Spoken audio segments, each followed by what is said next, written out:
Welcome to the Blitz Take episode number 10. I am here with USA Today college football writer David Thompson, and looking forward to hearing what he has to say about the NC State and Duke team for football.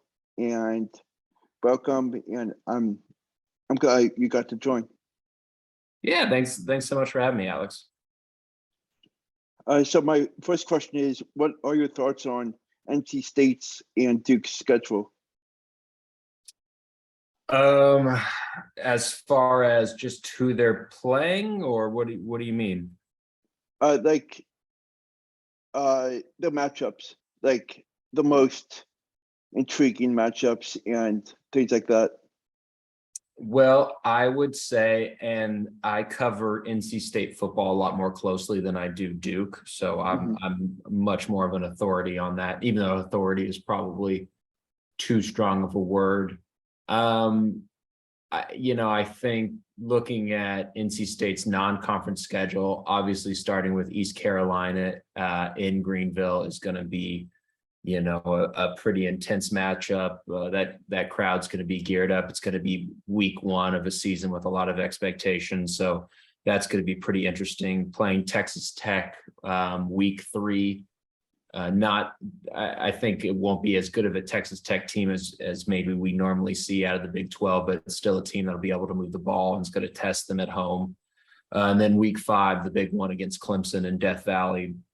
That's basically the season right there. They start the ACC and on such a big note. And, last year beating Clemson at home was, in that double overtime game was such a huge thing.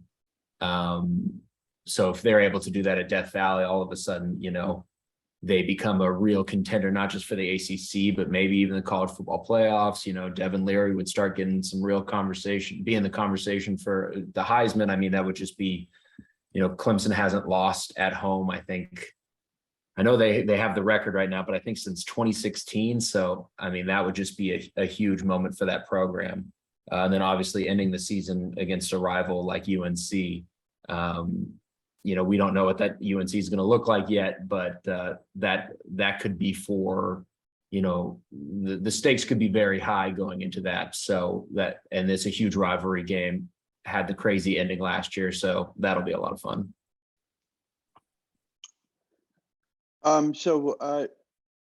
What are your thoughts on the new recruits that NC State got? We haven't really gotten to see, this team brought back the majority of the talent that they had. So I think that there is a lot of guys that we won't get to see yet, but it's a really small recruiting class. Actually, I think they only had like 13 guys, and that's sort of a byproduct of this extra year of eligibility that the NCAA gave to all college athletes because of the COVID-19 pandemic. So there wasn't as many holes to fill. However, Michael Allen at running back is a guy who will probably get some time this year, who's a star of the future, who will be the starting running back in the next year or two. Got to see MJ Morris, the quarterback out of Georgia, for the first time on Monday, and he is, what I heard was that he was undersized, but he looked pretty big to me. He's like 6'2", 215 pounds, looked fast, has a nice arm. Not a guy who's going to see much. If he sees playing time this year, that means a lot of things went poorly, but he's going to be someone who I think is going to be the future of NC State. So I would say, those two guys are really the only people I've been able to put eyes on, because these guys just reported, they're just trying to figure out what the classes are. They're trying to get up to size. So no one who's going to make a huge, be a huge factor in this 2022 season. What is your record prediction for NC State? My record prediction. So I voted them at the ACC Media Days to finish second in the Atlantic Conference, because I'm not sure if they'll beat Clemson. I'll happily be wrong. I think that'll be a great game. I just think that's going to be a tough one. I think they'll win all their non-conference games. I really think they could go 10-1. Maybe 9-2 or not. I guess what would it be, 10-2 or 11-1? I only see maybe 1 or 2 losses on their schedule, but if they don't stay healthy, then who knows? I mean, that was the big issue last year. They're good enough to beat anyone, but if they start losing guys like they did last year, anything could happen. What are your thoughts on the defensive side? I mean, that's where the real strength of this team is. Now that they've got guys like Peyton Wilson, Isaiah Moore, the 2 linebackers back from injury, Drake Thomas. I think their linebacking core is going to be just as good as anyone in the country. Secondary is very strong. A lot of talent coming back on the defensive line. Including all ACC Corey Durden, defensive tackle Corey Durden. So I mean, that's going to be the real. I think that was the real strength of the team last year, and I think that's going to be the same thing here. Once again, just if they stay healthy is going to be the big question mark, because I think at one point last year they were down 4 to 5 starters. Having CJ Clark back on the line will be huge as well. So I think it's going to be a real strength. I mean, they could have one of the best defenses in the ACC. Which game on the schedule are you most looking forward to? Oh, definitely the NC State Clemson game in Week 5. I mean, that's just going to be indicative of the entire season, and it's almost unfortunate that it happens so quickly, because it will really. They lose that game, they could still have a great season, but that's really going to be, when we look back at this season, what happened there, and how far they can go, because Clemson is still the standard bearer in the conference. So even though they didn't have a Clemson-like season last year, so it'll, and good. I've never been at a game in Death Valley before at Clemson. It's closer to my home in Asheville, so it's a short drive for me, and I'm just interested to see how they'll deal with the atmosphere.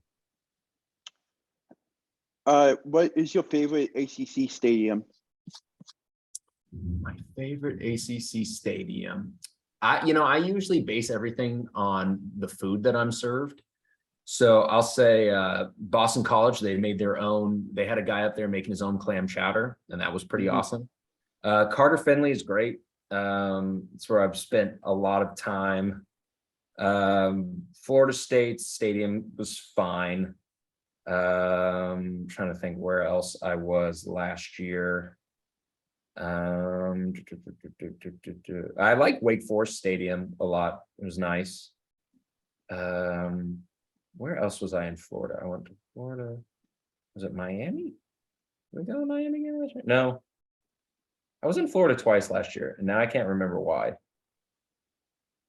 I'll go with, because it's the home stadium and they've got a great buffet. Carter Finley is probably my favorite, but I think Clemson Stadium is going to be pretty interesting.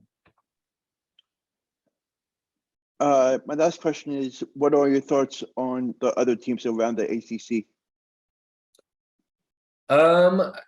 I think the ACC is going to be really good this year. I just did my AP top 25 poll, and I think I had 5 or 6 teams in there. I think I have Clemson ranked first at like number 15. So I wasn't really comfortable putting any of those guys in sort of the top echelon of the country. But I think there's a lot of possibility with, Clemson, NC State, teams like Wake Forest, Miami, Pitt, who won the ACC last year, and we're not really talking about them too much. The Coastal is going to be kind of crazy because there's so many new coaches, a lot of new quarterbacks, just a lot of new personnel. I think the Atlantic's going to be kind of the standard bearer there. I do think though that it's going to be another year without a ACC team in the college football playoffs, because I just think they're going to be. I don't know if there's a clear favorite, and I kind of think that they're going to, knock each other off at some point. It's just going to be another really exciting year, and with all the realignment stuff, it's really important that whoever wins is interesting, can bring in money, can bring in those big bucks, and kind of make the ACC look sexier than it looks right now. So thank you so much for coming on, and I look forward to seeing what you do with coverage for NC State this upcoming season. And I hope to have you back on, maybe to recap a game or something. Cool, Alex. Well, it was good talking to you, man. You take care. Thank you.